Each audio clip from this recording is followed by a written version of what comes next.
Hello everyone, welcome to the new session of Cell the Unit of Life and Biomolecules. So today we are going to discuss some PYQ questions from these two chapters. Okay? So आज के इस session में आप सभी लोगों का स्वागत है और आज के इस सेशन में हम दो चैप्टर्स के PYQs को कवर अप करेंगे. ठीक है? Cell the unit of life and biomolecules. तो सबसे पहले चलिए हम थोड़ा सा ना चैप्टर के समरी को देख लेते हैं, है ना, और फिर जो है वे इन जो चैप्टर्स के जो पीवाईक्यू क्वेश्चंस हैं उनको सॉल्व करने में ना मजा आएगा. तो चलिए स्टार्ट करते हैं. एंडोप्लाज्मिक रेटिकुलम कंटेन्स ट्यूब्यूल्स और सिस्टर्नी. एंडोप्लाज्मिक रेटिकुलम जो होते हैं ना, ये ट्यूब्यूल्स और जो है सिस्टर्नी कंटेन करते हैं. तो हम देख लेते हैं पहले कि इसका जो स्ट्रक्चर होता है एंडोप्लाज्मिक रेटिकुलम का कैसा होता है ना. सो ये जो एंडोप्लाज्मिक रेटिकुलम है इस तरीके से जो है पूरे ट्यूब्यूल्स से बने होते हैं ऐसे. ठीक है, और ये जो कनेक्टेड होते हैं ये न्यूक्लियर मेम्ब्रेन जो होती है उससे कनेक्ट होते हैं. ये देखिए, ये न्यूक्लियर मेम्ब्रेन है, ये भी डबल मेम्ब्रेन होती है लेकिन बीच बीच में इसमें पोर्स होते हैं जिसको हम बोलते हैं न्यूक्लियर पोर, है ना. सो ये वाला जो स्ट्रक्चर है ये क्या है, न्यूक्लियर पोर. ठीक है, और ये जो है ट्यूब्यूल्स लाइक स्ट्रक्चर है, ये जो है क्या है, ट्यूब्यूल्स, या फिर हम इनको सिस्टर्नी भी कहते हैं एंडोप्लाज्मिक रेटिकुलम के. अब हमारे एंडोप्लाज्मिक रेटिकुलम दो तरीके के होते हैं. या तो इनके सरफेस पे ना राइबोसोम्स अटैच होगी, ठीक है, या तो इनके राइबोसोम्स अटैच नहीं होगी. जब राइबोसोम्स अटैच हो जाती है तो इनका सरफेस जो होता है काफी रफ सा हो जाता है ना. सो इसलिए इनको RER रफ एंडोप्लाज्मिक रेटिकुलम भी कहा जाता है. और देखिए मैंने इधर यहां पर राइबोसोम्स अटैच नहीं किया है तो काफी स्मूथ सा इसका सरफेस लग रहा है, तो इसलिए इसको हम SER यानी कि स्मूथ एंडोप्लाज्मिक रेटिकुलम भी कहते हैं.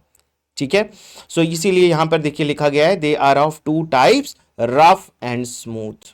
ठीक है, सो रफ जो होता है वो बेसिकली प्रोटीन सिंथेसिस, है ना, प्रोटीन सिंथेसिस के लिए कंसर्न होता है.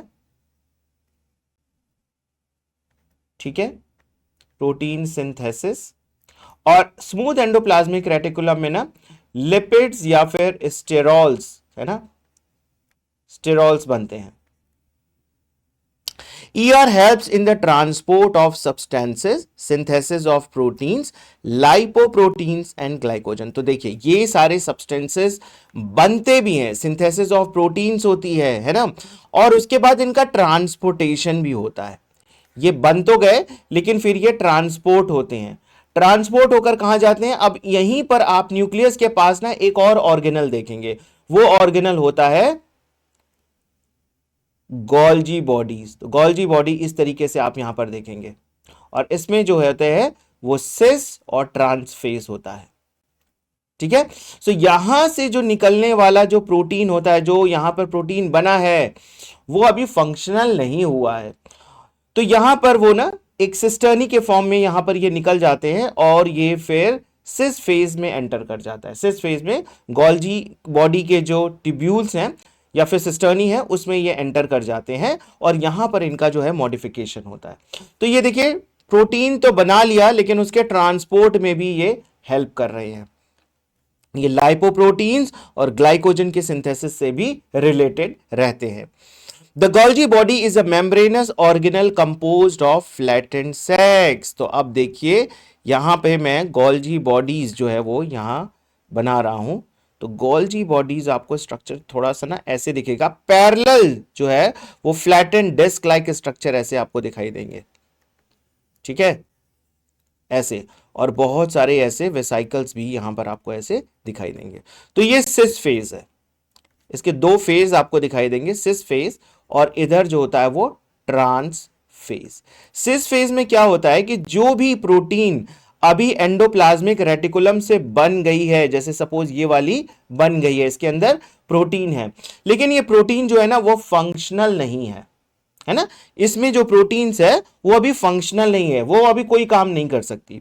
सो भाई इसके फंक्शनल बनाने के लिए ना इसको भेजा जाएगा कि जाओ भाई सिस फेज में तुम एंटर करो. सिस फेज में जाएंगे और ये इसमें फ्यूज हो जाएंगे, फिर इनका थोड़ा मॉडिफिकेशन होगा, फिर ये मॉडिफाई करने के लिए नेक्स्ट ट्यूब्यूल्स में पिंच ऑफ कर दिए जाएंगे। पिंच ऑफ का मतलब होता है कि एक नया यहां पर वेसाइकल लाइक स्ट्रक्चर बनेगा और यहां से जाएगा और सेकेंड ट्यूब्यूल्स जो है गोल्जी बॉडी की उसमें एंटर कर जाएगा। वहां पे इसका थोड़ा मॉडिफिकेशन हो जाएगा, वहां पर मॉडिफाई होने के बाद ये दोबारा यहां से पिंच ऑफ किए जाएंगे और फिर ये नेक्स्ट जो ट्यूब्यूल है या सिस्टर्नी है गोल्जी बॉडी की उसमें ये एंटर कर जाएंगे। और आप देखेंगे कि इस तरीके से एक ट्यूब्यूल से निकलकर ये दूसरे ट्यूब्यूल में जाते हैं और जब ये लास्ट में यहां से ट्रांसफेस से निकलते हैं तो इसके अंदर जो प्रोटीन होगी वो मैच्योर प्रोटीन होगी, मॉडिफाइड प्रोटीन होगी, और जो भी फंक्शन से रिलेटेड वो प्रोटीन बनाई गई है उसके लिए अब वो फंक्शनल होगी, फंक्शनल प्रोटीन होगी। ठीक है, सो आप देखिए ये क्या काम कर रही है, गोल्जी बॉडी का काम क्या है यहां पर, मॉडिफिकेशन करना है ना, प्रोटीन का मॉडिफाई करना, ट्रांसपोर्ट में हेल्प करना। और इससे ना बहुत सारे सिक्रीटरी सब्सटेंसेस निकलते रहते हैं, है ना। तो बेन इनका काम जो होता है वो सिक्रीशन से भी रिलेटेड है ना। The secretion of the cells are packed in them and transported from the cell। तो इस तरीके से जो भी सिक्रीटरी सब्सटेंस यहां पर बने हैं ना, प्रोटीन्स जो गोल्जी यहां पे एंडोप्लाज्मिक रेटिकुलम में बनी, वो उसको फंक्शनल बनाने के लिए गोल्जी बॉडी के पास भेजा जाता है। गोल्जी बॉडी उसको जो है वो मॉडिफाई करती है, मॉडिफाई करके उसको जो है वो फंक्शनल प्रोटीन में कन्वर्ट कर देती है। अब यहां से वो फंक्शनल प्रोटीन है सिक्रीशंस के फॉर्म में, छोटे छोटे वेसाइकल्स के फॉर्म में बाहर निकलते हैं। ठीक है, सो इनका ये फंक्शन है। So the endoplasmic reticulum contains the tubules or cisternae. So if you see the structure of the endoplasmic reticulum, it is made up of tubules like structure, branched tubules like structure. It is somewhat like the framework. They provide the framework. You see the photo frame? It is having outer boundary, right? And that gives the support to this frame. So in the same way, this to the cell, this endoplasmic reticulum help in the framing of the cell, right? And they also help in the transportation of the substances that has been synthesized in the lumen of the tubules. So here in the lumen of the tubules, depending on whether it is RER or SER. If it is RER, then it will synthesize protein. Okay, why? Because rough endoplasmic reticulum means the ribosomes are attached at its surface and make the surface very rough appearance. It gives the rough appearance to the surface of the endoplasmic reticulum, and it is generally concerned for the protein synthesis. And sometimes you see the surface are very smooth, not a single ribosome is attached to its surface. So basically they are concerned for making lipids and sterols. Okay, so that is why it is written here, it is of two types, rough and smooth. Now ER helps in the transport of substances. So whatever the substances has been synthesized in the lumen of ER, it helps in the transportation of it. It transport from ER lumen to the Golgi body and then to other vesicles. So it helps in the transportation of substances, synthesis of protein. Now they are also helping the lipoprotein, means lipid, through a lipid molecule protein is getting attached. So this protein is synthesized here in the tubules and this lipid is also get attached to that and forms the lipoproteins. It also helps with the formation of glycogen. Now the Golgi body is a membranous organelle composed of flattened sacs. So here you can see the flattened sacs like structure which is called as cisternae. Okay, and you can see small vesicles wherever the Golgi bodies are there. So basically these vesicles are at the stage of modification of the protein. So when the protein which is get synthesized in the lumen of endoplasmic reticulum, it contain the vesicle when pinched off from the endoplasmic reticulum, it do not contain the functional protein.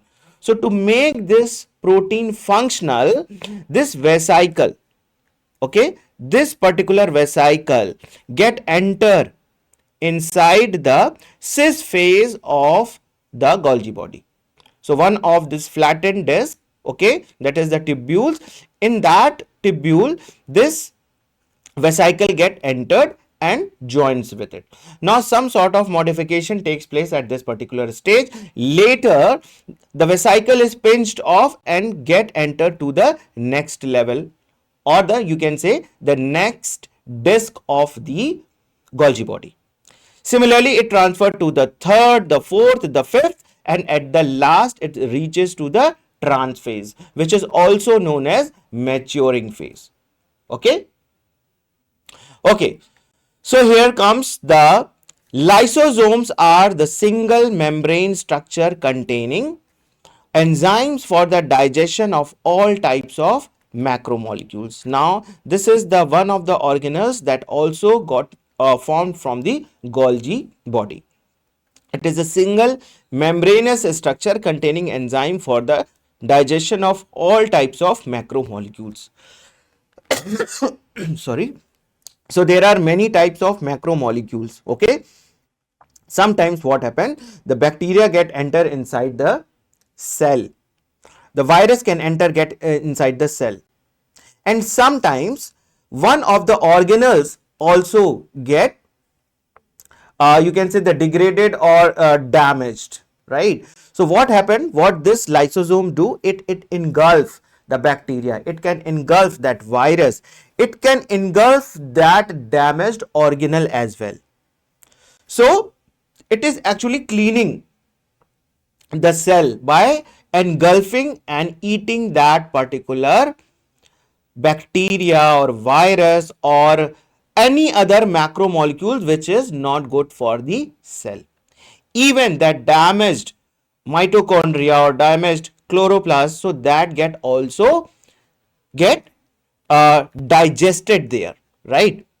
So why it get how it get digest all these like bacteria, virus or any other macromolecules, because it contain the digestive enzymes in it. It contain all those digestive enzyme in it. Ribosomes are involved in protein synthesis. Now this is another organelle, ribosome, that is involved in the protein synthesis, and it is, you can say, an organelle that is not having any membrane. Actually it is not an organelle, right? It is not any organelle. It is, you can say, macromolecules, like it is having the RNA and protein. It is actually the association of ribosomal RNA and protein. Okay. So these occur freely in the cytoplasm or associated with the ER. So you all know that these ribosomes are situated where they can found in the cytoplasm. Okay, and sometimes they are also attached to the endoplasmic reticulum, and that endoplasmic reticulum is known as RER. You know this. They are also found in two organelles. Okay, like if it is a eukaryotic cell, then it is found in the mitochondria. It is present in mitochondria as well as in the chloroplast, right?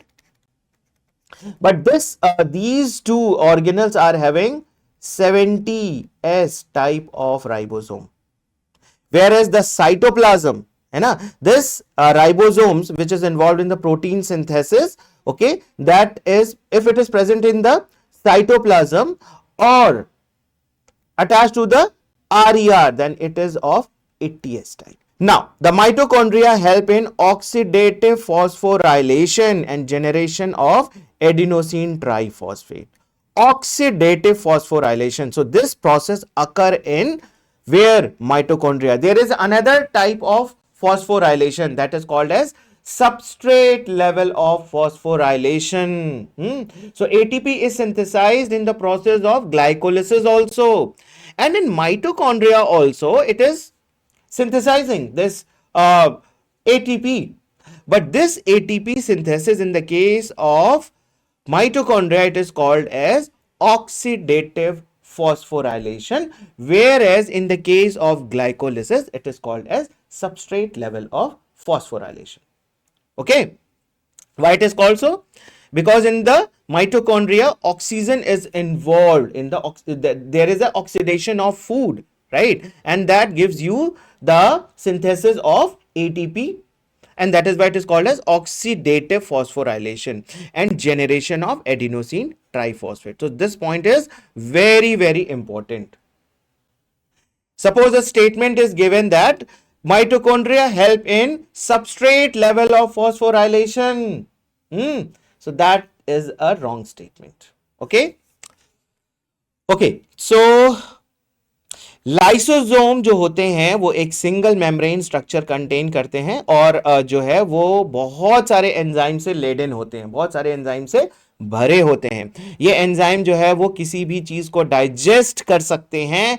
कोई भी macro molecules बाहर से cell के अंदर आ रहा है, चाहे वो कोई बैक्टीरिया हो, चाहे वो कोई वायरस हो, या फिर अपना ही कोई सेल का डैमेज्ड ऑर्गेनल क्यों ना हो, वो उसको भी डाइजेस्ट कर देते हैं।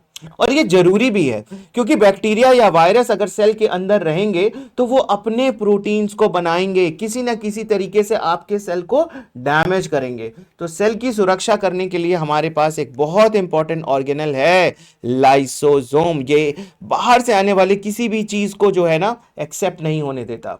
वो बैक्टीरिया को एनगल्फ कर सकता है, वायरस को एनगल्फ कर सकता है और उनको डिस्ट्रॉय कर सकता है, उनको डाइजेस्ट कर सकता है। सेम कोई भी मैक्रोमोलिक्यूल जो हानिकारक हो सेल के लिए, वो उनको भी लेकर उनको डाइजेस्ट कर सकता है। इवन अपने डैमेज सेल ऑर्गेनल्स को भी डाइजेस्ट कर सकता है।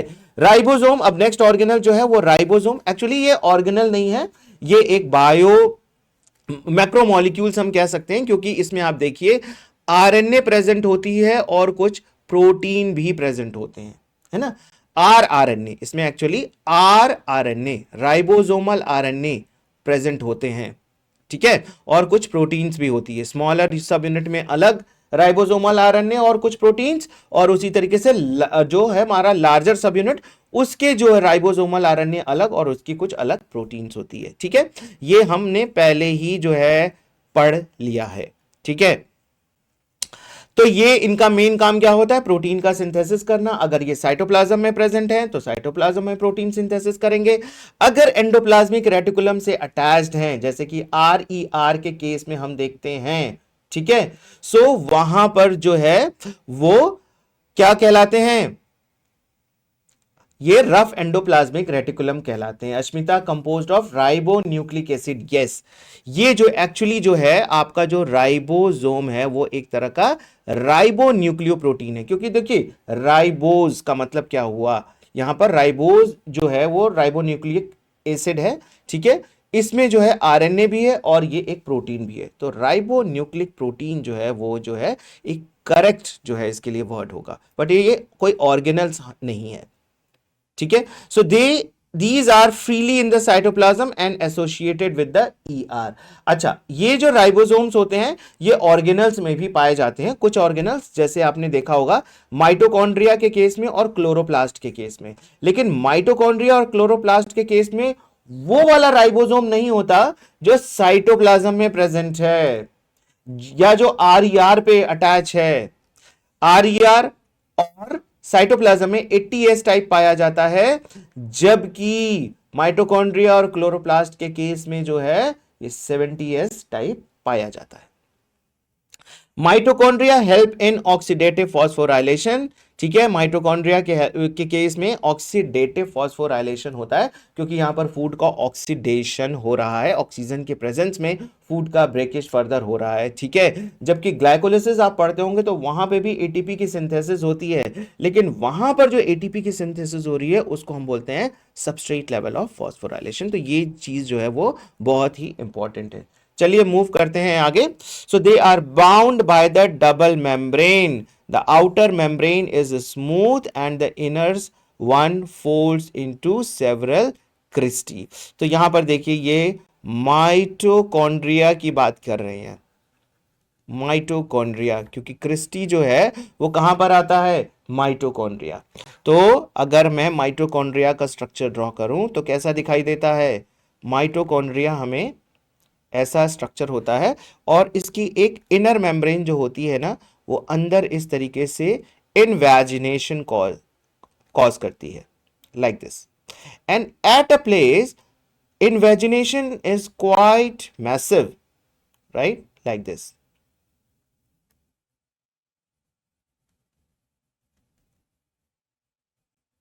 At some places it is quite, right? So these are what? These are cristae. These are cristae. Okay, and this it is having a circular DNA inside it. This is the circular DNA.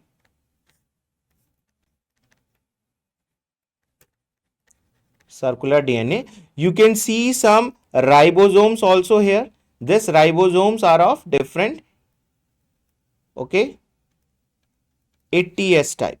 This is 70S type, and it is cytoplasm. This ribosome is 80S type. So this is the structure of a mitochondria, double membrane. So you can see the two compartment here. This is the inner compartment, okay, inner compartment, whereas this is the outer compartment, right? So this is about the mitochondria. Now comes to the plastid. So plastids are the pigment containing organelles found in the plant cells only. Okay, so if we talk about the chloroplast, okay, chromoplast, leucoplast and chloroplast. Three types of plastids are there, and the one that contain the chlorophyll is called as the chloroplast. It is the double membrane structure like this, okay, and you can see the thylakoids like structure that get piles one over the other, and some of the thylakoids are like this, right? So this is called as grana. This particular structure is called as grana, okay, and this is stroma lamellae, okay. Here it is a matrix substance, liquid substance, that is called as stroma, and you can see the circular DNA in this particular chloroplast also, circular DNA. This is the circular DNA. And here also you can see ribosomes, and that ribosomes are of what type? 70S type. Whereas the ribosomes that is present outside this chloroplast, that is cytoplasm, it is 80S type. Okay, now this grana is concerned for the light reaction of the photosynthesis, whereas this stroma, that liquid substance, okay, this is stroma, it is concerned for the dark reaction of the photosynthesis. Okay, so because this grana is having what? Chlorophyll, okay, and that trap the light, and you all know the process of how the photosynthesis process occur, right? So I'm not going to discuss about that, but this is the structure of a chloroplast. Moving forward, तो यहां पर हम पहले देख लेते हैं कि आगे बढ़ने से पहले कि माइटोकॉन्ड्रिया का स्ट्रक्चर कैसा होता है. तो माइटोकॉन्ड्रिया आप देख सकते हैं कि डबल मेम्ब्रेन स्ट्रक्चर है. इसकी जो इनर वॉल जो मेम्ब्रेन जो होती है वो काफी इनफोल्ड कर जाती है इस तरीके से और क्रिस्टी जैसा स्ट्रक्चर बनाती है. ठीक है, और आप यहां पे देख सकते हैं इसमें सर्कुलर डीएनए है. ठीक है, सर्कुलर डीएनए, और यहां पर आप राइबोसोम्स भी देख सकते हैं. और लेकिन ये राइबोसोम जो होता है वो 70S टाइप होता है. इसका जो लिक्विड सब्सटेंस यहां पर प्रेजेंट होता है उसको हम क्या बोलते हैं? उसको हम बोलते हैं मैट्रिक्स. अच्छा, इसके जो क्रिस्टी होते हैं ना, इस पे छोटे छोटे पार्टिकल्स अटैच होते हैं जिसको हम कहते हैं F1 पार्टिकल. ये बड़े इंपॉर्टेंट होते हैं. ये पार्टिकल्स जो होते हैं यही एटीपी सिंथेसिस करने में हेल्प करते हैं. ठीक है, अब प्लास्टिड का स्ट्रक्चर हम यहां पे देख लेते हैं. प्लास्टिड हमारे पास तीन तरह के हो सकते हैं: chromoplast, okay, leucoplast and chloroplast. तो यहां पर देखिए क्लोरोप्लास्ट का स्ट्रक्चर ड्रॉ किया गया है. डबल मेम्ब्रेन स्ट्रक्चर है, और यहां पर जो है आपके कुछ जो है वो थाइलेकॉइड्स अटैच्ड होते हैं, एक के ऊपर एक ऐसे रख दिए जाते हैं जैसे कि सिक्के जो है वो एक के ऊपर एक रख दिए गए हों, है ना. और ये जो स्ट्रक्चर बनाता है वो कहलाता है ग्राना. अब दो ग्राना जो होता है ना, कई बार थोड़ी बड़ी सी लैमेली होती है, थाइलेकॉइड जो होती है उससे अटैच्ड होते हैं. इनकी जो ये वाली थाइलेकॉइड देखिए कुछ ज्यादा ही बड़ी हो गई है, और ये स्ट्रोमा में अकेले भी कुछ पार्ट इसका पड़ा हुआ है, जिसकी वजह से इसको हम स्ट्रोमा लैमेली भी कहते हैं। ठीक है, अब ये जो ग्राना होता है ये बेसिकली लाइट रिएक्शन और फोटोसिंथेसिस कवर करता है, जबकि स्ट्रोमा जो होता है, स्ट्रोमा वाले पार्ट में इसमें जो है आपकी डार्क रिएक्शन जो होती है फोटोसिंथेसिस की, वो चल रही होती है। सर्कुलर डीएनए भी आप देख सकते हैं, और इसमें राइबोसोम्स भी पड़े होते हैं जो कि 70S टाइप के होते हैं। साइटोप्लाज्म में जो राइबोसोम होता है वो 80S टाइप का होता है।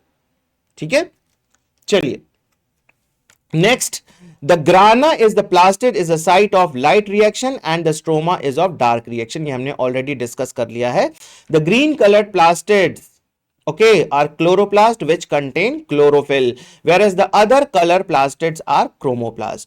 If the plastids are having other color apart from the green, like if they are having the blue color, orange color, red color, white color, then they are having different types of pigment, and that is called as chromoplast.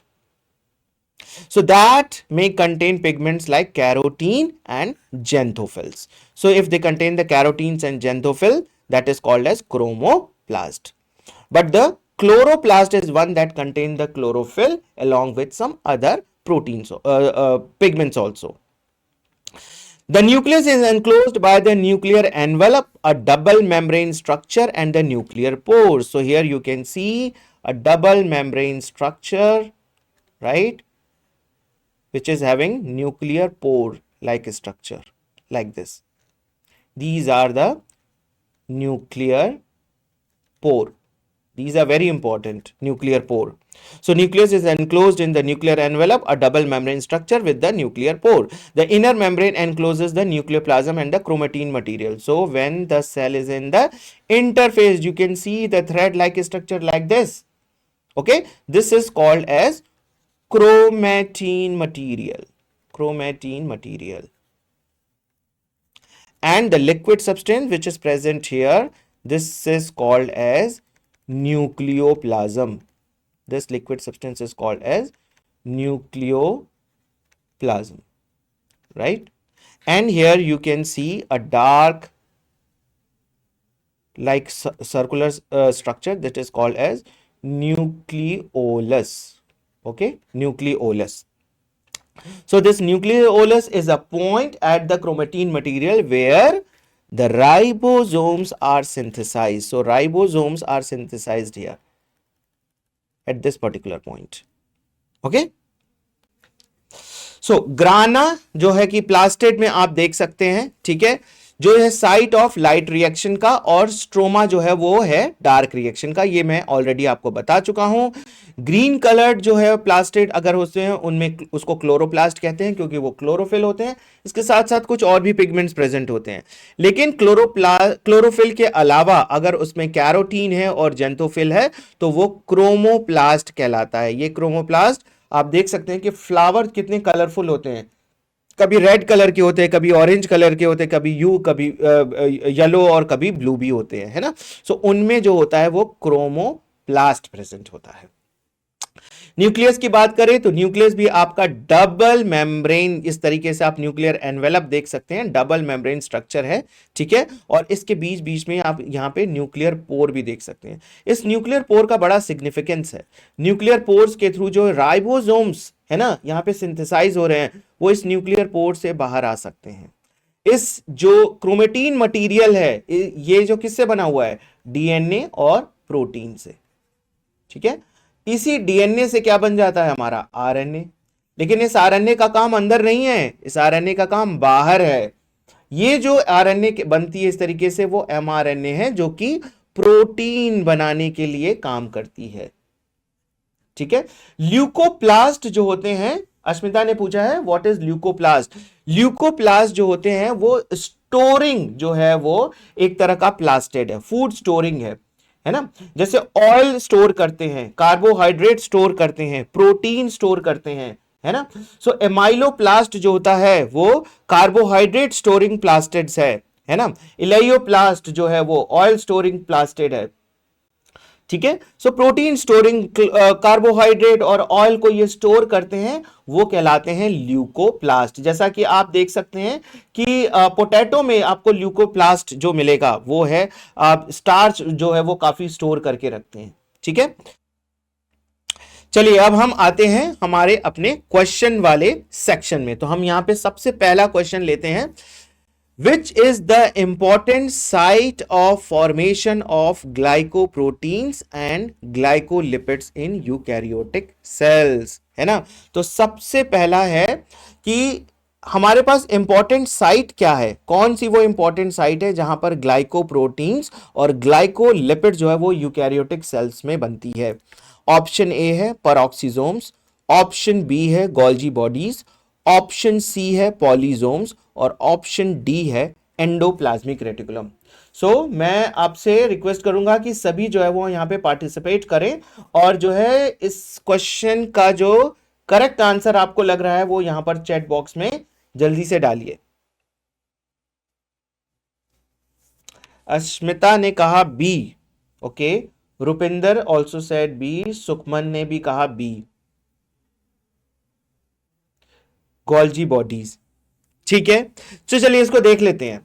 Peroxisomes जो होते हैं ना, इसमें वो particular enzymes नहीं present होते, है ना, जो कि ग्लाइकोप्रोटीन्स या ग्लाइकोलिपिड जो होता बनाए। अब ये देखिए ग्लाइकोप्रोटीन्स क्या होता है, यहां पर हमारा प्रोटीन्स है, ये एक पर्टिकुलर प्रोटीन है, ठीक है, उससे जो है ना ये यहां पर ग्लूकोज जो है या फिर कोई भी कार्बोहाइड्रेट अटैच हो रहा है। और अगर ये कार्बोहाइड्रेट अटैच नहीं हुआ ना तो ये फंक्शनल प्रोटीन भी नहीं कहलाएगा। सो ये अटैचमेंट बड़ी जरूरी है। इसी तरीके से हमारे पास कुछ लिपिड्स हैं, है ना, ये लिपिड्स हैं और इससे भी जो है ना कुछ जो है वो कार्बोहाइड्रेट्स ऐसे अटैच हो जाते हैं और वो तभी फंक्शनल हो पाते हैं, वो ग्लाइकोलिपिड्स तभी फंक्शनल हो पाती है। सो ये मॉडिफिकेशन का काम हम जब मैं समरी बता रहा था तो आपको बताया था कि कौन करता है। ठीक है, अब और भी ऑप्शंस हैं पॉलीजोम्स, हम ना ऑप्शंस को पहले डिस्कार्ड करना आप सीखिए कि कैसे क्यों ये वाला नहीं है। देखिए पॉलीजोम्स क्या होते हैं, पॉलीजोम्स जो है वो एक ऐसा स्ट्रक्चर है जिसके राइबोसोम जो है वो इस तरीके से अटैच हो जाते हैं। तो ये तो बिल्कुल ही नहीं रिलेटेड है ग्लाइकोप्रोटीन्स या ग्लाइकोलिपिड से, है ना। और एंडोप्लाज्मिक रेटिकुलम में तो प्रोटीन की सिंथेसिस होती है, लेकिन ये जो कार्बोहाइड्रेट वाला पार्ट है लिपिड और प्रोटीन का, उसका अटैचमेंट नहीं होता है ना। लिपिड जो है वो एसईआर में सिंथेसाइज हो जाएगी और प्रोटीन जो है वो आरईआर में सिंथेसाइज हो जाएगी, लेकिन अटैचमेंट का ये है ना ग्लाइको वाला जो पार्ट है, यानी कि कोई कार्बोहाइड्रेट है, उसका अटैचमेंट यहां पर हो रहा है दोनों के केस में। सो वो जो अटैचमेंट होता है वो गोल्जी बॉडीज करता है। उसके जो सिस्टर्नी होते हैं ना, अलग अलग लेवल पे ये वेसाइकल्स एंटर करते हैं, प्रोटीन को मॉडिफाई करते हैं, लिपिड्स को मॉडिफाई करते हैं। ठीक है, सो इसका करेक्ट आंसर आप सभी ने सही इसका उत्तर दिया है, गोल्जी बॉडीज है। Okay, so which is the important site of formation of glycoproteins, glycolipids in eukaryotic cell? So in the eukaryotic cell, Golgi body is concerned for the modification of proteins and lipids. It can attach the carbohydrate unit to the proteins and make it a functional protein in the form of glycoprotein. Similarly, the lipid can also get attached with the carbohydrate and it forms glycolipid and makes the lipid as a functional one. So let us see the correct answer. The correct answer is B, Golgi bodies. Yes, and the explanation. So Golgi bodies are site of formation of glycoproteins and glycolipids in the eukaryotic cell. Glycolipids are the lipids with a carbohydrate attached by the glycosidic bond.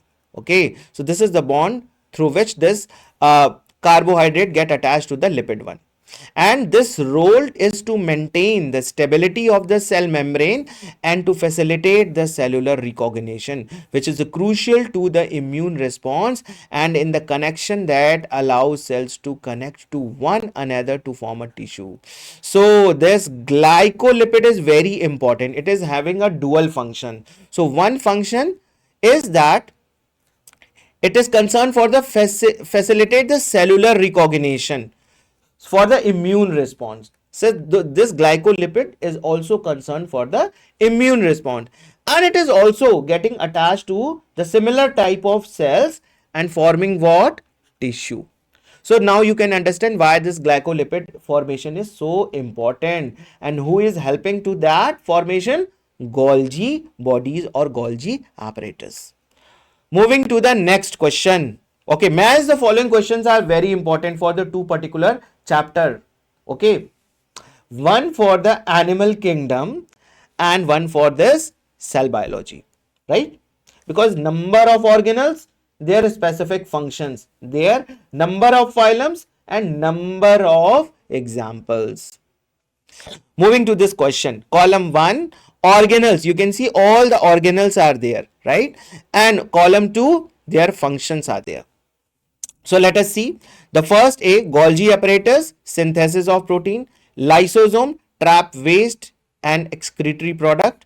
C, vacuoles, formation of glycoproteins and glycolipids. D, ribosomes, digesting biomolecules. So Golgi apparatus. Golgi apparatus का काम क्या है? आप यहां पर third वाला देखिए. Golgi apparatus 3, very good, Rupinder ने बिल्कुल सही बताया. Formation of glycoproteins and glycolipids. ठीक है. नेक्स्ट देखते हैं लाइसोसोम, सिंथेसिस ऑफ प्रोटीन नहीं.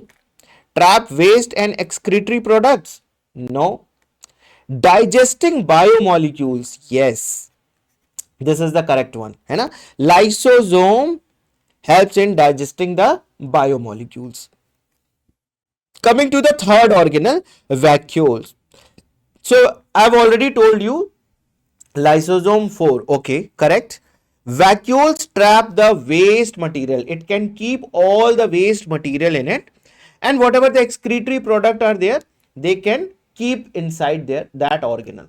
So vacuoles function is to trap waste and keep the excretory product. Okay, ribosomes, you all know, synthesis of protein. So it is very simple, right? Okay, so the option, which one is correct? A third, B fourth, C 2 and D 1. So B is the correct option, right? And explanation is here. Golgi apparatus is involved in the formation of glycoproteins and glycolipids that we have already discussed in last two questions. Lysosomes are the membrane enclosed organelle. It is a single membrane enclosed organelle, and it contains digestive enzymes which digest excess or worn out organelles or food particles. So whatever the food particles are there, whatever the worn out tissue is there, lysosome can engulf it, digest it.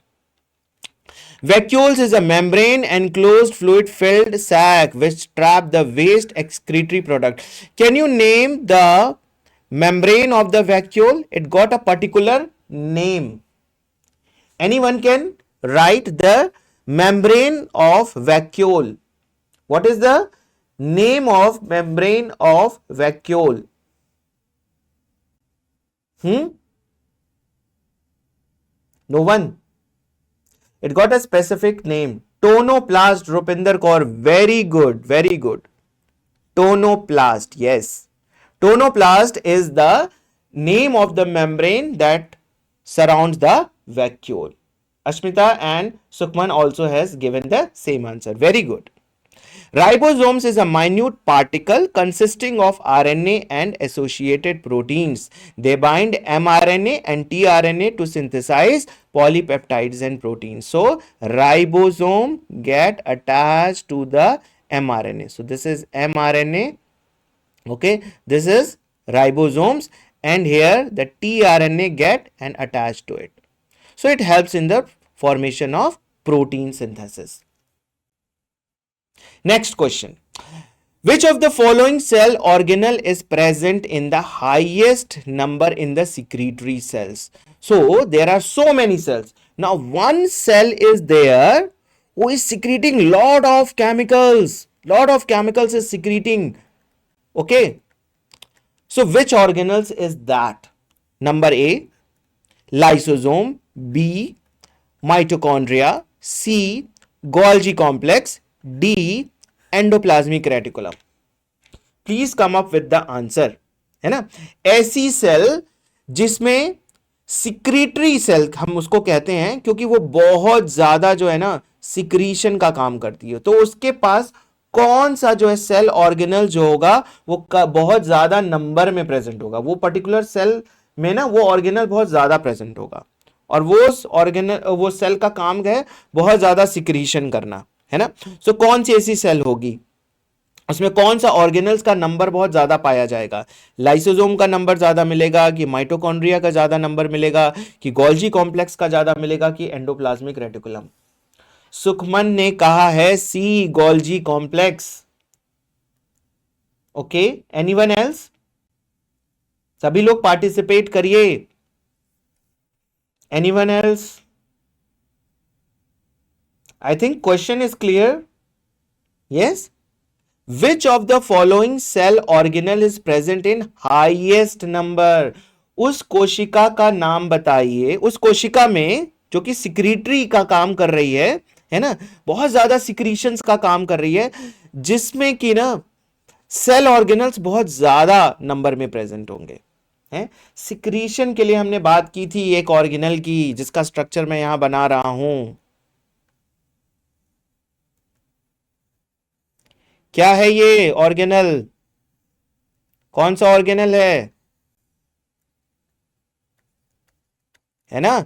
इसके दो phase होते हैं, सिस phase और दूसरा होता है trans phase. सिस phase जो होता है वो रिसीव करने का काम करता है, जैसे प्रोटीन बनी है वो फंक्शनल नहीं है, वो उसको लेगा, है ना।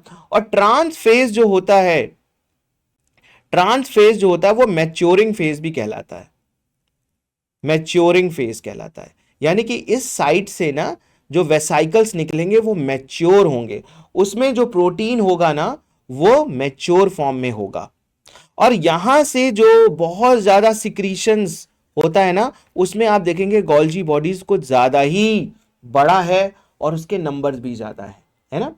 Dictyosomes are also called as Golgi complex. Yes, ठीक है, इसको डिक्टियोसोम्स भी बोलते हैं। सो ये प्लांट्स के केस में, और ये जो है ये आपका गोल्जी कॉम्प्लेक्स इसका करेक्ट आंसर होगा। तो ये देख लेते हैं, Golgi complex is the correct answer and its explanation is the important function of Golgi apparatus is to process, किसी चीज का प्रोसेस करना, पैकेज करना, ट्रांसपोर्ट करना, है ना, मटेरियल्स का, और सिक्रीशन करना। Therefore, secretory cells have Golgi apparatus in highest number। इसका मतलब ये हुआ कि जो सेल सिक्रीशन करती है ना उसमें गोल्जी कॉम्प्लेक्स या गोल्जी apparatus का नंबर कुछ ज्यादा होगा, नॉर्मल सेल से ज्यादा मिलेगा। ठीक है, चलिए नेक्स्ट क्वेश्चन की तरफ बढ़ते हैं। Which of the following cell organelle is responsible for extracting energy from the carbohydrates to form ATP? Option A है राइबोसोम, ऑप्शन बी है क्लोरोप्लास्ट, ऑप्शन सी है माइटोकॉन्ड्रियन, और ऑप्शन डी है लाइसोसोम। सो मैं फिर से रिपीट करता हूं, ऐसा कौन सा ऑर्गेनल है जो कि रिस्पॉन्सिबल है एक्सट्रैक्टिंग एनर्जी फ्रॉम कार्बोहाइड्रेट्स, है ना, कार्बोहाइड्रेट से एनर्जी को एक्सट्रैक्ट करता है, लेता है और जनरेट करता है लार्ज अमाउंट ऑफ एटीपी। कौन सा ऐसा ऑर्गेनल है? राइबोसोम है, क्लोरोप्लास्ट है, माइटोकॉन्ड्रिया है, लाइसोसोम है। सिंपल क्वेश्चन है, सब लोग पार्टिसिपेट करिए। ओके, सुखमन ने बताया सी, माइटोकॉन्ड्रियन। ठीक है, अश्मिता ने भी कहा mitochondrion. Yes, Sukhman mitochondrial power house of the cell, very good, power house of the cell. इसीलिए कहते हैं इसको power house of the cell. क्यों कहते हैं भाई? क्योंकि ये एटीपी बनाता है, करेंसी ऑफ एनर्जी। हमारे पास करेंसी है ना, मनी है, तो हम अपनी जरूरत की सारी चीजें खरीद सकते हैं मार्केट से, कपड़े खरीद सकते हैं, ग्रोसरी खरीद सकते हैं, कार खरीद सकते हैं, घर भी खरीद सकते हैं, है ना। तो उसी तरीके से सेल की अगर हम बात करें तो सेल के अंदर आपके पास क्या है सब काम करने के लिए? एटीपी। हमारे बॉडी में कितने सारे काम हो रहे हैं, है ना।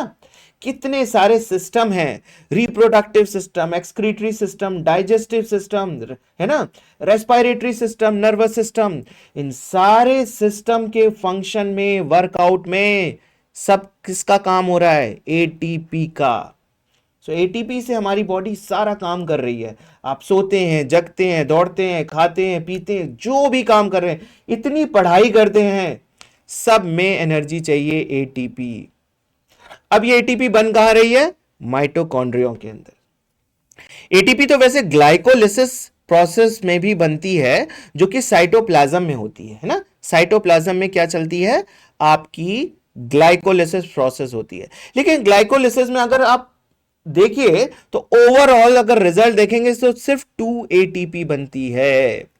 लेकिन जो इसका एंड प्रोडक्ट होता है ग्लाइकोलिसिस में, पायरुविक एसिड, वो फिर एंटर करता है किसमें, माइटोकॉन्ड्रिया में। और उसके बाद देखिए कितनी एनर्जी बनती है ना।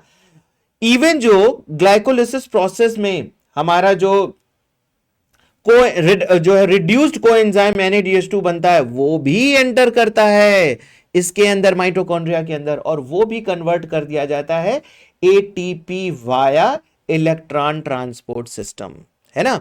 सो इसलिए माइटोकॉन्ड्रिया जो है इसका करेक्ट आंसर है। और इसीलिए सुखमन ने बिल्कुल सही बताया कि इसको जो है वो power house of the cell कहते हैं। It makes ATP at its outer membrane in the 5 complex. बेटा ये जो है ना एटीपी, अगर आप देखेंगे तो ये कहां पर बन रही है, मैं आपको थोड़ा सा इसको ड्रॉ करके जल्दी से बता देता हूं। ये देखिए माइटोकॉन्ड्रिया की आउटर मेम्ब्रेन है, और ये माइटोकॉन्ड्रिया की ना इनर वाली मेम्ब्रेन है। अब ये इनर मेम्ब्रेन जो है इन्वेजिनेट करके कौन सा स्ट्रक्चर बनाती है, क्रिस्टी। कौन सा स्ट्रक्चर बनाती है, क्रिस्टी। अब ये क्रिस्टी पे ना आप देख सकते हैं ऐसे F1 पार्टिकल्स अटैच होते हैं, ठीक है। अगर मैं एक इस F1 पार्टिकल को यहां पर एनलार्ज करके दिखाऊं तो आपको ये स्ट्रक्चर ऐसे दिखाई देगा, है ना, टेनिस रैकेट की तरह। और इससे जो है यहां पर एटीपी बनती है, एडीपी, एडीपी इनऑर्गेनिक फॉस्फेट से यहां पर एटीपी बनती है ना। तो ये बन कहां रही है, ये अंदर बन रही है। लेकिन यहां से जो है वो हाइड्रोजन जब इसमें से यहां से पास करते हैं, हाँ, F0 या F1 पार्टिकल, यस, इसको F1 पार्टिकल भी कहते हैं, या इसके दो पार्ट हैं, F0 यहां पर और यहां पे F1, ठीक है। आप सभी लोगों को पता है in citric cycle ATP is formed from FADH and NADPH।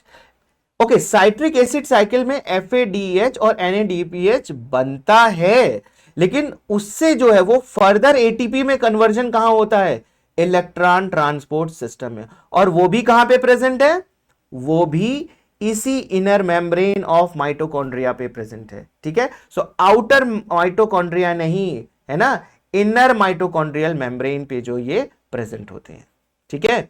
Sukhman ने बिल्कुल सही बताया यहां पे कि इसको power house of the cell कहते हैं। चलिए आगे बढ़ते हैं नेक्स्ट क्वेश्चन की तरफ। बहुत डिस्कशन हो रहा है, वेरी गुड, ऐसा ही डिस्कशन होना चाहिए। माइटोकॉन्ड्रियन इसका करेक्ट आंसर है, और इसका एक्सप्लेनेशन भी देख लिए। The site of aerobic oxidation of carbohydrate in the cell generate ATP are mitochondrion. Next question, mitochondria and chloroplast are, है ना। ये देखिए एक क्वेश्चन है और उसके लिए ये दो स्टेटमेंट दिए गए हैं। सो माइटोकॉन्ड्रिया एंड क्लोरोप्लास्ट ये दोनों क्या हैं, सेमी ऑटोनॉमस ऑर्गेनल हैं, ठीक है। बी ऑप्शन क्या कहता है, बी स्टेटमेंट क्या कहता है, formation formed by division of pre existing organelles and they contain DNA but lack protein synthesising machinery. बहुत इंपॉर्टेंट क्वेश्चन है, बहुत ध्यान से दोनों स्टेटमेंट को पढ़िए, ए और बी। सेमी ऑटोनॉमस ऑर्गेनल्स, कोई बताएगा सेमी ऑटोनॉमस ऑर्गेनल का मतलब क्या होता है? खुद से सब कुछ, स्वतः अपने आप सब कुछ कर सकता है। क्यों? क्योंकि देखिए माइटोकॉन्ड्रिया और क्लोरोप्लास्ट का स्ट्रक्चर मैं जल्दी से बना देता हूं यहां पर, ठीक है। डबल मेम्ब्रेन स्ट्रक्चर, अच्छा ये वाली तो माइटोकॉन्ड्रिया है तो इन्वेजिनेशन आपको ऐसे दिखाई देगा अंदर की तरफ। यहां पर डीएनए भी प्रेजेंट है, यहां पर राइबोसोम्स भी प्रेजेंट है, सेम यहां पर भी डीएनए प्रेजेंट है और इसमें भी राइबोसोम्स प्रेजेंट है, ठीक है ना। सो अब देखिए ये प्लास्टिड है, ये प्लास्टिड है और ये क्या है, माइटोकॉन्ड्रिया है। ठीक है, सेमी ऑटोनॉमस ऑर्गेनल्स अपने डीएनए, मेरे पास मेरा डीएनए भी है, मेरा राइबोसोम भी है, तो मैं अपने डीएनए से एमआरएनए बनाऊंगा और उससे अपने लिए जरूरत की प्रोटीन बना लूंगा। माइटोकॉन्ड्रिया कहता है, प्लास्टिड भी यही कहता है, मैं डिपेंडेंट हूं भाई, मेरे पास अपना क्रोमोसोम है, मैं अपने लिए जरूरत की प्रोटीन बना सकता हूं, मेरे पास अपना राइबोसोम्स भी है। सेमी ऑटोनॉमस ऑर्गेनल्स, और ये एक काम ये भी करते हैं, ये अपने आप को डिवाइड करके एक माइटोकॉन्ड्रिया से दो माइटोकॉन्ड्रिया भी कर लेते हैं।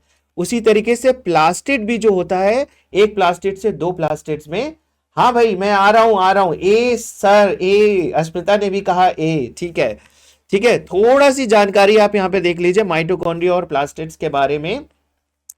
माइटोकॉन्ड्रिया जो है वो एक तरह का बैक्टीरिया कभी था जो कि यूकैरियोटिक सेल में आ गया, है ना, और वो यूकैरियोटिक सेल में रहने लगा, और आगे चल के जब सेल डिवाइड करती गई तो वो भी डिवाइड करके हर बार यूकैरियोटिक सेल में रहने लगा, और धीरे धीरे उसमें बहुत मॉडिफिकेशन होने लगे। और बैक्टीरिया से जो है वो कुछ मॉडिफिकेशन देखिए, जैसे आप देखते होंगे ना बैक्टीरिया में जो इनर वेजिनेशन, यहां पर ऐसे इनर वॉल जो होती है, इसकी मेम्ब्रेन जो होती है, उसमें इस तरीके से मीसोजोम वाला स्ट्रक्चर दिखाई देता है ना, मीसोजोम जो रेस्पिरेशन से रिलेटेड रहता है ना। तो अब वही जो इन्वेजिनेशन देखिए माइटोकॉन्ड्रिया के केस में बहुत ज्यादा ही हो गया है कुछ। राइबोसोम दोनों के केस में कैसा है, यहां पे भी 70s टाइप, यहां पे भी 70s टाइप, यहां पे भी सर्कुलर डीएनए, यहां पे भी सर्कुलर डीएनए। तो ये कुछ साइंटिस्ट है, उनका ये मानना है कि इस ही तरीके से जो है माइटोकॉन्ड्रिया जो है वो यूकैरियोटिक सेल में आ गए होंगे। और प्लास्टिड का भी इसी तरीके से कुछ साइनोबैक्टीरिया थे जिनके पास क्लोरोप्लास्ट पाया जाता था, वो भी यूकैरियोटिक सेल में आ गए होंगे और अब वो यूकैरियोटिक सेल का ही हिस्सा बन के रह गए। लेकिन ये बहुत सडन नहीं हुआ होगा, उनका मानना है कि इसको लगने में बहुत साल लग गए होंगे। सो इस तरीके से जो है प्रोकैरियोटिक सेल यूकैरियोटिक सेल में अंदर आ गई और कई सालों बाद जो है वो उसमें एक अपना ऑर्गेनल जैसे जो होते हैं ना उसकी तरह से वो रहने लगी। अब ये जो है माइटोकॉन्ड्रिया जैसे बैक्टीरिया डिवाइड करता है बाइनरी फिशन से, वैसे ही ये माइटोकॉन्ड्रिया भी कर सकता है, प्लास्टिड भी वैसे ही डिवाइड कर सकता है। सो सेमी ऑटोनॉमस ऑर्गेनल, हमारा पहला स्टेटमेंट का डिस्कशन खत्म। ठीक है, समझ में आया ये। सेकंड स्टेटमेंट पर आते हैं, कहता है कि pre existing form by the division of pre existing organelles, pre existing organelle से नया ऑर्गेनल बन रहा है, यानी कि माइटोकॉन्ड्रिया डिवाइड करके दो माइटोकॉन्ड्रिया बना रहा है, प्लास्टिड भी डिवाइड करके दो प्लास्टिड्स बना रहा है, बिल्कुल सही। और इसके पास अपना डीएनए भी है, ठीक है, दोनों के केस में अपना डीएनए है, बट ये लैक करते हैं अपना प्रोटीन सिंथेसाइजिंग मशीनरी। ये सही बात नहीं है, इनके पास अपना खुद का राइबोसोम है 70s टाइप, है ना, और ये अपनी प्रोटीन सिंथेसिस खुद से कर सकते हैं। सो बिल्कुल सही आप लोगों ने बताया कि ए जो है वो ट्रू है और बी जो है वो फॉल्स है। तो अब देखिए A is true but B is false, कौन सा है, सी वाला, है ना, A is true but B is false, ये जो है हमारा करेक्ट आंसर होना चाहिए, yes C, A is true but B is false. तो चलिए इसका एक्सप्लेनेशन भी हम देखते हैं। Mitochondria and chloroplast are the semi autonomous cell organelle which are formed by the division of pre existing organelles and contain DNA, but they also contain protein synthesizing machinery. Thus, A is true and B is false. चलिए move करते हैं next question की तरफ। Microtubules are the constituents of, microtubules जो होते हैं वो किस किस ऑर्गेनल्स में पाए जाते हैं। हमारा पहला ऑप्शन है cilia, flagella and peroxisomes, spindle fibres, centrioles and cilia, centrioles, spindle fibres and chromatin. D जो है सेंट्रोसोम, न्यूक्लियोसोम एंड सेंट्रियोल्स। चलिए इसके आंसर आप लोग चैट बॉक्स में दीजिए। So I'm repeating, microtubules are the constituents of, so these microtubules are present in the formation of which of the group of organelle? A is cilia, flagella and peroxisome. B, spindle fibers, centrioles and cilia. C, centrioles, spindle fibers and chromatin. D, centrosome, nucleosome and centrioles. Please come up with the correct answer. Who will tell? Rupinder. Asmita ने कहा A, cilia, flagella and peroxisomes. Sukhman Buttar ने भी कहा A. Rupinder, spindle fibre, centriole and cilia. Okay, Sukhman A, Amisha ने भी कहा है ए.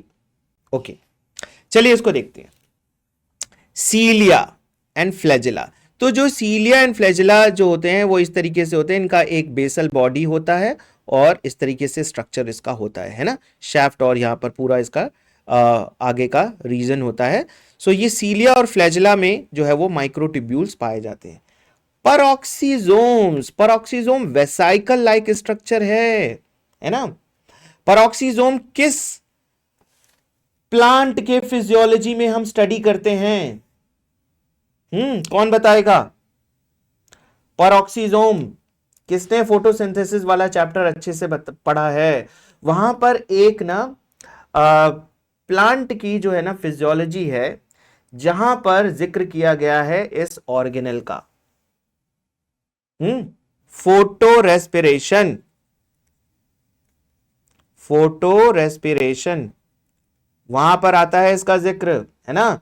सो पैरोक्सिसोम्स जो होते हैं वो उसमें जो है ये माइक्रोट्यूब्यूल जैसा स्ट्रक्चर नहीं पाया जाता. इसमें बहुत सारे एंजाइम्स पाया जाते हैं, है ना. ये माइक्रो बॉडीज में है और जो है छोटे ऑर्गेनल्स से, कहने का मतलब माइक्रो बॉडीज छोटे ऑर्गेनल्स, और इसमें पैरोक्सिसोम, लाइसोसोम, है ना, ये सभी आते हैं. सो पैरोक्सिसोम तो नहीं है, ठीक है. ये दोनों में पाया जाता है microtubules. Spindle fibre, centrioles, cilia. Centrioles में भी जो है वो माइक्रोट्यूब्यूल्स जो होते हैं वो प्रेजेंट होते हैं. सो स्पिंडल फाइबर, सेंट्रियोल्स और सीलिया, ये जो है मुझे करेक्ट लग रहा है. और भी ऑप्शन देख लेते हैं. Centrioles, spindle fibres and chromatin material, ये तो बिल्कुल ही गलत है. क्रोमेटीन मटीरियल कहां होते हैं? क्रोमेटीन मटीरियल जो होता है वो आपका न्यूक्लियस में प्रेजेंट होता है ना. वहां पर ये नहीं प्रेजेंट होते भाई. क्रोमेटीन मटेरियल का हिस्सा नहीं है माइक्रोट्यूब्यूल्स. सेंट्रोसोम, न्यूक्लियोसोम और सेंट्रियोल्स, है ना. न्यूक्लियोसोम ये भी नहीं है ना. Part of flagella, hook, basal and trunk, बिल्कुल सही. ये फ्लैजिला के इन्होंने पार्ट्स बताए हैं, है ना. तो बेसल रीजन में आप देख सकते हैं कि माइक्रोट्यूब्यूल्स है और आगे के भी रीजन में हमें दिखाई देता है. और ये वाला जो ऑप्शन था spindle fibre, centrioles and cilia, ये किसी ने बताया था, रुपिंदर ने बताया था. Spindle fibre, centrioles and cilia, yes, this is the correct option, है ना. चलिए देखते हैं इसका करेक्ट ऑप्शन यहां पे क्या दिया है. Spindle fibres, centrioles and cilia, B is the correct. और roles of microtubule cytoskeleton include mechanical support, organisation of cytoplasm, transport, motility of the chromosome segregation. So they are present in cilia, flagella and cellular movement, है ना. ये सीलिया और flagella के movement में help करता है. और दूसरा साइटोप्लाज्म में भी जो मूवमेंट हो रही होती है ना, उसमें भी ये हेल्प करता है. साइटोस्केलेटन, सेल का स्केलेटन बनाने में भी हेल्प करता है. हमें कई बार सेल बिल्कुल साइटोप्लाज्म बिल्कुल जेली जैसा सब्सटेंस दिखता है, लेकिन वहां पर भी मेम्ब्रेन के नीचे ऐसे बहुत सारे छोटे माइक्रोट्यूब्यूल्स होते हैं जो कि साइटोस्केलेटन जैसा स्ट्रक्चर बनाने में हेल्प करते हैं, ठीक है. Centrioles for the chromosomal movement, आपने देखा होगा कि एम फेज में जो होता है वो सेंट्रियोल्स जो होते हैं उससे स्पिंडल फाइबर्स अटैच हो जाते हैं और अलग अलग पोल्स पे खींचते हैं, है ना. कैरियोकाइनेसिस प्रोसेस में ये हेल्प करते हैं. स्पिंडल फाइबर्स फॉर्मेशन में, structural organisation as well as the chromosomal movement during the nuclear division. Microtubules are long, hollow cylinder made up of polymerized alpha and beta tubulin dimers. So these are dimers. You can see the dimers like this: alpha, tubulin and beta tubulin dimers. इस तरीके से 9 dimers जो होते हैं वो periphery पे होते हैं और 2 जो होते हैं वो सेंटर में होते हैं। ये हमें सीलिया और फ्लैजिला के केस में देखने को मिलता है। So microtubules are the part of structural network the cytoskeleton within the cell cytoplasm. ठीक है, चलिए मूव करते हैं नेक्स्ट क्वेश्चन की तरफ। Which one of the following cell organelle is enclosed by the single membrane? जल्दी से बताइए कौन सा ऐसा ऑर्गेनल इसमें है जो कि सिंगल मेम्ब्रेन है ना। Option A mitochondria, option B chloroplast, option C lysosomes and option D nuclei.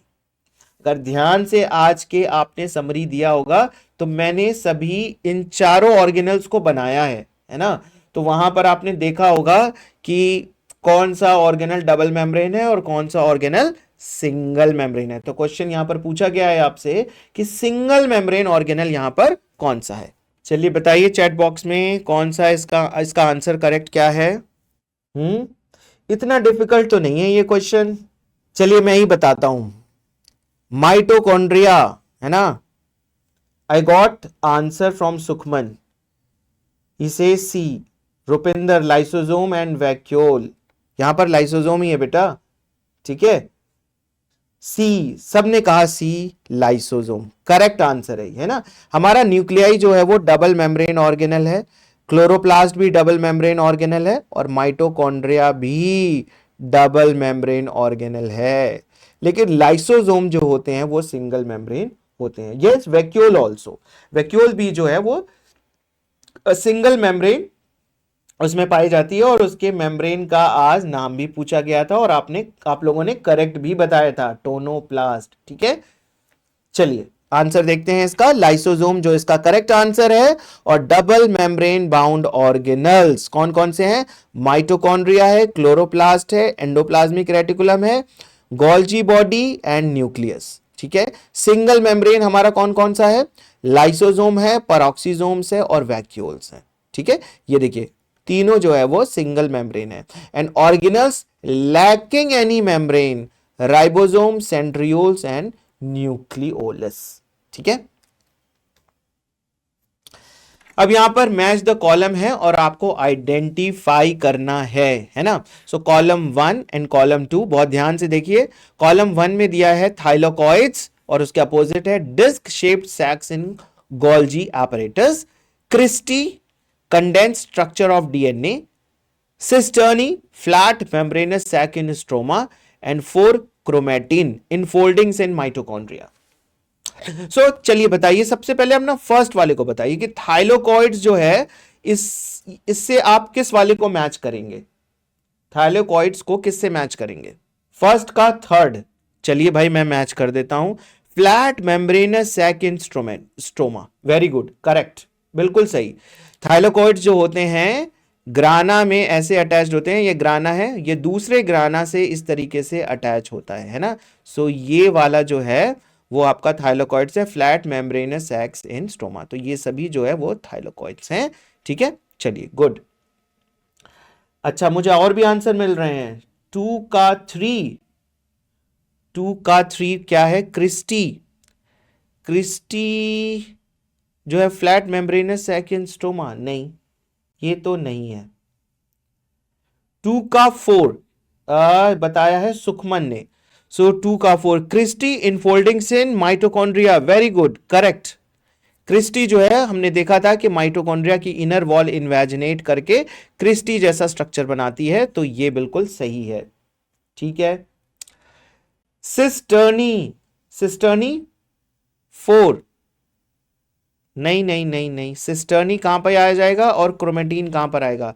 3 और 4 सही का बताइए। 3 का 1 किसी ने बताया है, यस अश्मिता ने बताया है 3 का 1 cisternae disc shaped sacs in Golgi body. Yes, आप ऐसे डिस्क शेप्ड स्ट्रक्चर जो होते हैं, ये देखिए पैरेलल फॉर्म में ऐसे आपको जो मिल रहा है, इसको हम क्या बोलते हैं? ट्यूब्यूल्स और सिस्टर्नी। रुपिंदर ने भी सही बताया है।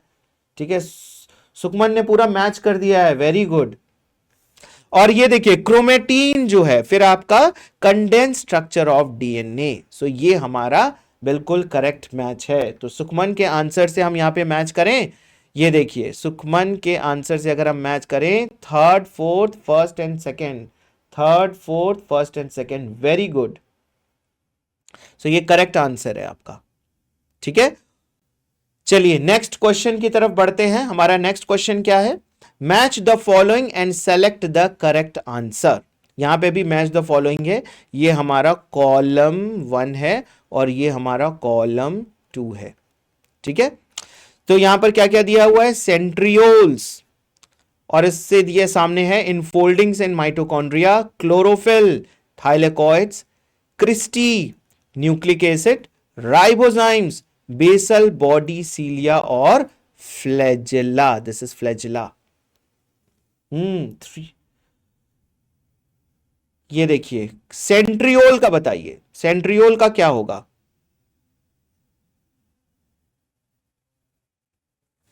सेंट्रियोल का कौन बताएगा? सुखमन ने बताया थ्री का फर्स्ट है cristae, infolding in mitochondria. Yes correct. Centriole का बताइए भाई। फर्स्ट का 4 रुपिंदर ने बताया, बेसल बॉडी सीलिया और फ्लैजिला। यस ये करेक्ट है ना? अभी हमने पढ़ा कि सेंट्रियोल्स जो होते हैं वो बेसल बॉडी सीलिया या फ्लैजिला में प्रेजेंट होते हैं। क्लोरोफिल का बताइए, क्लोरोफिल का क्या होगा? फर्स्ट का फोर्थ। यस अश्मिता ने भी सही बताया। मुझे क्लोरोफिल सेकंड का बताइए, सेकंड का क्या होगा? सेकंड का और फोर्थ का।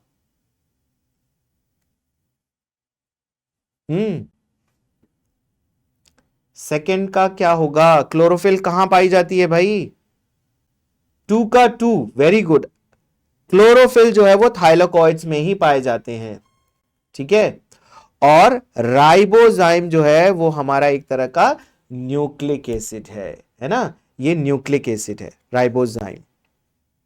इसमें ऐसा जो है आरएनए जिसमें कि एंजाइमिक एक्टिविटी भी देखी गई है, उसको हम राइबोजाइम बोलते हैं। तो ये एक न्यूक्लिक एसिड है। ठीक है, सो करेक्ट आंसर है हमारा fourth, second, first and third. किसी ने बताया है, सभी ने सही भी बताया है। Yes, fourth, second, first and third, very good. So centrosome is an organelle usually containing two cylindrical structure called centrioles, है ना? ये centrosome होता है, टू सिलिंड्रिकल स्ट्रक्चर ऐसे जिसको हम सेंट्रियोल्स बोलते हैं, ऐसे पाया जाता है, जो कि सेल डिवीजन में हेल्प करता है, स्पिंडल फाइबर्स भी बनाता है। The centriole form the basal body in cilia and flagella, है ना? ये सीलिया और फ्लैजिला में भी पाया जाता है। In chloroplast number of organised flattened membranous sacs called thylakoids are present in stroma. तो ये हम पहले ही बता चुके हैं कि थाइलोकॉइड्स ऐसे होते हैं, है ना? और थाइलोकॉइड्स ऐसे दूसरे ग्राना से अटैच करने का भी काम करते हैं, जिसको हम स्ट्रोमा लैमेली भी बोलते हैं। Chlorophyll pigments are present in the thylakoid, और इसी थाइलोकॉइड्स में ना छोटे छोटे क्लोरोफिल पिगमेंट्स जो होते हैं ये अटैच होते हैं। Each mitochondria is a double membrane bound structure. Her mitochondria जो होता है वो एक डबल मेम्ब्रेन बाउंड स्ट्रक्चर होता है। The inner membrane forms the number of infolding called the cristae towards the matrix and the cristae increase the surface area. ठीक है, चलिए मूव करते हैं जल्दी से सेकेंड क्वेश्चन, नेक्स्ट क्वेश्चन की तरफ। The Golgi complex plays a major role. Golgi complex से देखिए कितने सारे क्वेश्चंस आ रहे हैं, हर साल क्वेश्चंस आए हुए हैं, बहुत इंपॉर्टेंट है, ध्यान रखिएगा इसका। Golgi complex plays a major role. किसमें मेजर रोल प्ले करता है भाई? First, in digesting proteins and carbohydrates, as a energy transferring organelle, in post-translational modifications of proteins and glycosidation of lipid, D, trapping the light and transforming into a chemical energy। बहुत important question है। संजय सुमन ने बताया A, digesting protein and carbohydrates. Sukhman ने बताया सी। अच्छा, और भी बताइए भाई, बाकी लोग भी, अमीशा, रुपेंद्र, अस्मिता। अस्मिता ने भी बताया सी, सी सी, 3 बार सी बता दिया आपने भाई। विश्वजीत कौर ने भी बताया सी, वेरी गुड। बहुत अच्छा। पोस्ट ट्रांसलेशनल, ट्रांसलेशनल का मतलब होता है ट्रांसलेशन, मतलब प्रोटीन की सिंथेसिस, है ना। प्रोटीन सिंथेसिस कहां हुई? प्रोटीन्स की सिंथेसिस हुई एंडोप्लाज्मिक रेटिकुलम में, ठीक है, ईआर में हुई, ठीक है। और उसका मॉडिफिकेशन के लिए कहां भेजा गया प्रोटीन को? गोल्जी कॉम्प्लेक्स के अंदर, है ना। और ग्लाइकोसाइडेशन भी, ग्लूकोज को अगर हम किसी प्रोटीन से अटैच कर रहे हैं उस प्रोसेस को बोला जाता है ग्लाइकोसाइडेशन, है ना। तो ये सारी मॉडिफिकेशंस कहां पर होती हैं? गोल्जी कॉम्प्लेक्स में। ये तो देखिए करेक्ट चीज हो गई, हमें इन करेक्ट पार्ट्स को भी देखना चाहिए। इन डाइजेस्टिंग प्रोटीन एंड कार्बोहाइड्रेट, ये तो है लाइसोसोम का काम। एज एनर्जी ट्रांसफरिंग ऑर्गेनल, ये एनर्जी ट्रांसफरिंग ऑर्गेनल तो हमारा माइटोकॉन्ड्रिया है ना, एनर्जी बनाता है और दूसरे को भी देता है। In trapping light and transforming it to the chemical energy, chloroplast का काम है, ठीक है। सो ऑर्गेनल्स के फंक्शन याद करना बहुत इंपॉर्टेंट है, ठीक है। So correct answer is post translational modification and proteins and glycosidation of lipid. Now, in the explanation, Golgi apparatus plays a major role in post-translational modification of proteins, forming glycoprotein and glycosidation of lipid, forming the glycolipid. तो protein से अगर कोई जो है हमारा glycogen, ribosome make the protein which attach to ER, yes correct, okay. So ribosome जो protein जो make बनाती है प्रोटीन ना, वो ईआर के अंदर चला जाता है, फिर ईआर से निकलता है वो वेसाइकल्स बनकर ना, एक छोटा सा वेसाइकल होता है, और वो फिर जाता है गोल्जी बॉडी में, और उसके अंदर क्या प्रेजेंट है? प्रोटीन, लेकिन वो अभी फंक्शनल प्रोटीन नहीं है, ठीक है। So a number of protein and lipid synthesised on endoplasmic reticulum, rough and smooth respectively. तो रफ में तो प्रोटीन बनेगी और स्मूथ एंडोप्लाज्मिक रेटिकुलम में लिपिड बनेगा, are modified in the cisternae of the Golgi apparatus before they are released from the transphase, ठीक है।